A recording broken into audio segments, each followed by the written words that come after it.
Administrator, thank you so much for being here today, and I really appreciated spending time with you in Texas and all of the small businesses that you visited while you were down there. I think they loved seeing you. It was great that so early in your term that you have gotten all around the country. I applaud you for that because I know it's not easy for you and your family. I love the focus, though. I like the responsiveness. You were just asked questions about this one big, beautiful bill. Can you tell me a little bit how this one big, beautiful bill helps small businesses and why it was shocking to see every single Democrat, including those on the Small Business Committee, vote against it? Absolutely. Thank you, Congresswoman. I appreciated the opportunity to be with you in your great district and visit manufacturers that are really making a difference in America, and look forward to continuing to meet with more small businesses across the committee's constituencies. The Big Beautiful Bill Act is vitally important to Main Street America. It's pro-growth, it's pro-small business, and it's pro-worker. We have never had a bill like this in our country that ensures that small businesses can thrive with a 23% pass-through deduction, immediate expensing.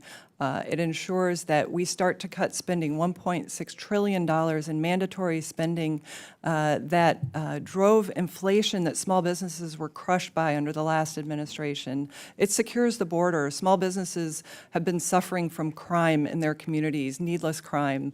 That went unenforced. So this is really a dream bill, and for small businesses, it prevents a nightmare happening that every Democratic member of this committee voted for, to raise taxes on small businesses, trillions of dollars. By 23%, small businesses could not make it through a 22% tax increase.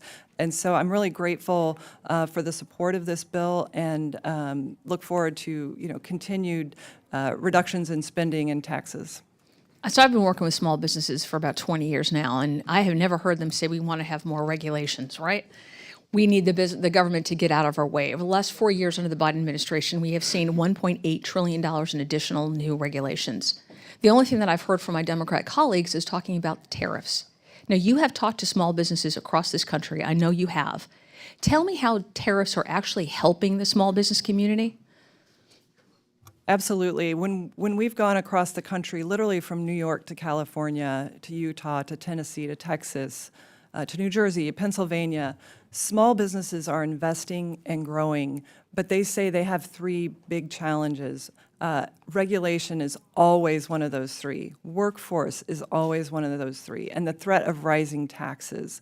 And so small businesses are grateful that they now can have the commitment of fair trade, something that they could have never dreamed of under the Biden administration, who was pushing more and more trade imbalance. We had a $1.2 trillion trade imbalance in this country in 1 year. That had grown by 20%. That meant small businesses were being robbed of opportunity while countries around the world erected barriers against our small businesses. I visited one logistics operator in New Jersey that said that he used to have 50-50 import-export. It had gone to 90% import, 10% export, shutting small businesses out of markets around this world. Small businesses can now compete on a level playing field thanks to President Trump's fair trade agenda. Thank you very much. Yesterday, the Rules Committee favorably reported My American Entrepreneur's First Act, which would codify President Trump's executive order and your new rule, by the way, that all SBA loan applicants have their age and citizenship status verified. Last night in Rules, I was told by a number of my Democrat colleagues that we have absolutely no experience with this at all. We don't have any evidence that there has been any kind of use of illegal immigrants receiving SBA funds. What have you found?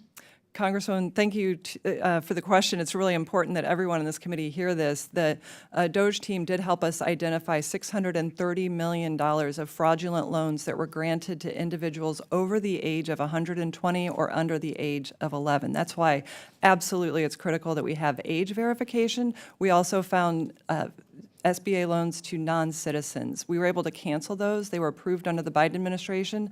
That's why we need citizenship verification. We also heard some questions about your new rule that you want to be able to move SBA offices out of areas that are sanctuary cities. Can you say anything about that and the importance of it?